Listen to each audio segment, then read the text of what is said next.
High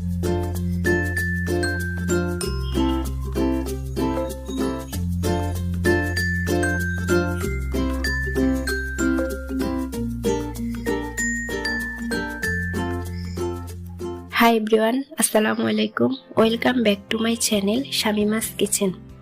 আজকে আমি আপনাদেরকে তৈরি করে দেখাবো বাংলাদেশি রসগোল্লা। আজকের এই রসগোল্লার ছানা কাটা থেকে শুরু করে একদম সম্পূর্ণ একটা ডিটেল ভিডিও আপনাদের সাথে আমি শেয়ার করব। আমি আশা করছি আপনাদের ভিডিওটি ভালো লাগবে। চলুন দেখে নিই কিভাবে পারফেক্ট রসগোল্লা তৈরি করতে হয়।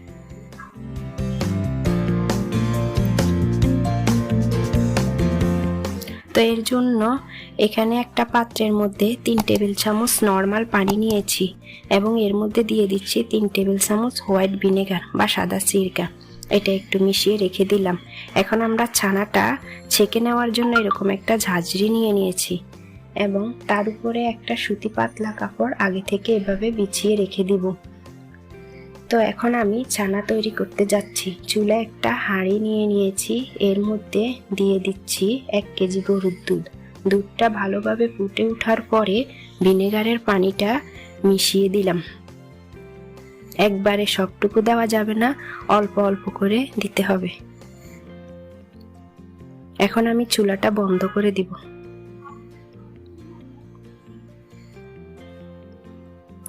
ছানাটা কিন্তু কাটতে শুরু করছে।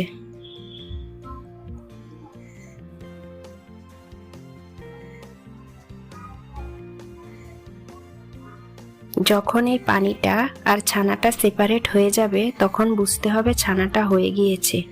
ছানাটা কাটা হয়ে যাওয়ার সাথে সাথে আমি এখানে আগে থেকে যে কাপড়টা রেডি করে রেখেছি তার উপরে ঢেলে দিলাম।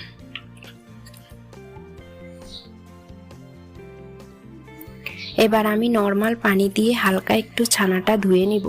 এতে করে ভিনেগারের এক্সট্রা গন্ধটাও চলে যাবে আর ছানাটাও ওভারকুক হয়ে যাবে না, কিছুটা ঠান্ডা হয়ে যাবে।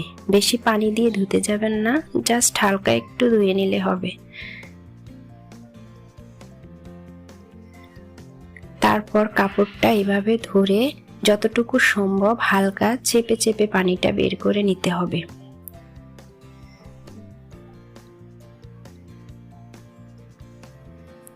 পানিটা বের করে নেওয়ার পরে এই ছানাটাকে আমি 2.5 থেকে 3 ঘন্টা ঝুলিয়ে রাখবো। তো ফিরে আসছি 3 ঘন্টা পর। 3 ঘন্টা পর আমি ছানাটাকে নামিয়ে নিয়েছি। এখানে আমি আরো নিয়েছি 1 লিটার দুধের ছানার জন্য 1 টেবিল চামচ চিনি, 1 টেবিল চামচ ময়দা, 1 টেবিল চামচ সুজি। সুজিটা কাঁচা অবস্থায় নিতে হবে। প্রথমে শুকনো উপকরণগুলো এভাবে হাত দিয়ে মিশিয়ে নিতে হবে। তারপর ছানার সাথে ভালোভাবে মিশিয়ে নিব। এবার ছানাটা দেখেন কত সুন্দর সফট হয়েছে আর একদম ঝরঝরে হয়েছে, কোনো পানি এর মধ্যে নেই। এখন সবকিছু একত্রে হাত দিয়ে এভাবে মিশিয়ে নিতে হবে। এবার হাতের তালু দিয়ে ঠিক এইভাবে আমি যেভাবে করে নিচ্ছি ছানাটাকে ঘষে ঘষে মথে নিতে হবে। ছানাটা যদি পারফেক্ট হয় আপনার এটা মথে নিতে একদম সময় লাগবে না, 4-5 মিনিটের মধ্যে দেখবেন একদম সুন্দর মসৃণ হয়ে যাবে।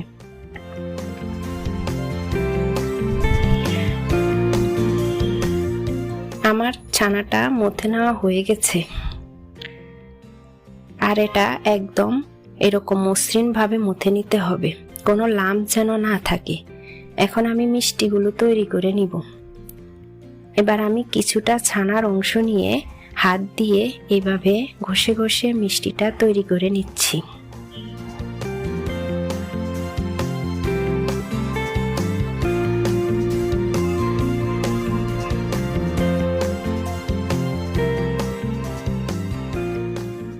এইরকম মসৃণ করে মিষ্টিটা তৈরি করে নিতে হবে, যেন কোনো পাটল না থাকে।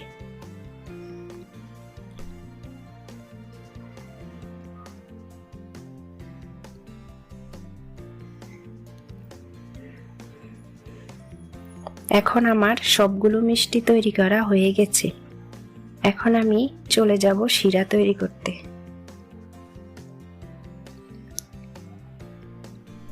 চুলা একটা হাঁড়ি বসিয়ে নিয়েছি আর এর মধ্যে দিয়ে দিলাম 1.5 কাপ পরিমাণ চিনি।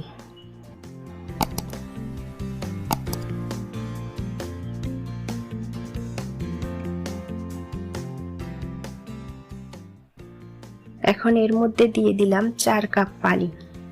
আর আমাদের কিন্তু আরো পানি লাগবে, সেটা আমি পরবর্তীতে ব্যবহার করব।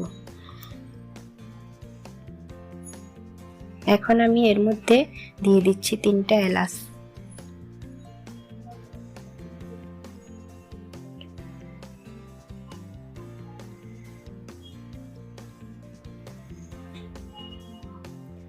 চিনিটা গলে গিয়ে শিরাটা যখন ফুটে উঠবে, ওই পর্যায়ে মিষ্টিগুলো দিয়ে দিতে হবে।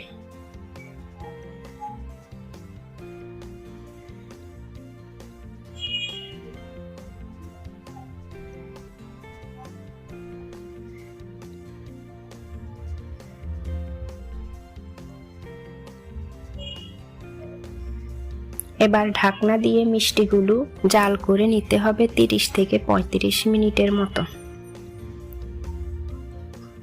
10 মিনিট পর হাঁড়ির হাতলটা ধরে হাঁড়িটা এভাবে একটু ঘুরিয়ে নিতে হবে।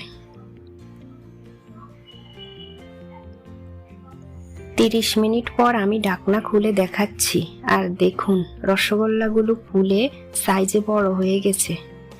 শেষ একটা টিপস আছে যেটা অনেকে ফলো করেন না, যার জন্য দেখা যায় রসগোল্লাগুলো ফুলে উঠে নরম হয়, তুলতুলে হয়, তারপরও রসগোল্লাগুলো শক্ত হয়ে যায়।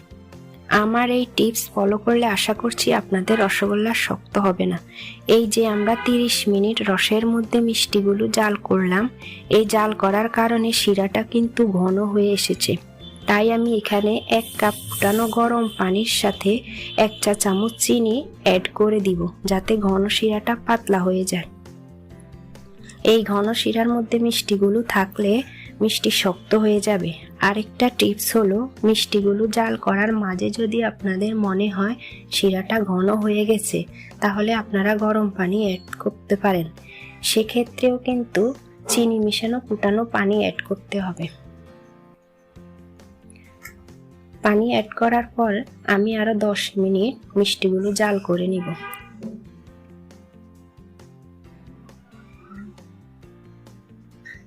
আমার রসগোল্লাগুলো হয়ে গিয়েছে। এবার আমি মিষ্টিগুলো রেখে দিব সারা রাতের জন্য।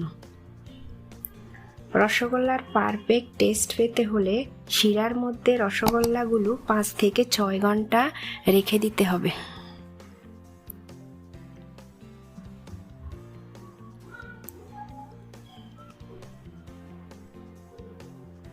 আমি আপনাদের একটা মিষ্টি কেটে দেখাচ্ছি।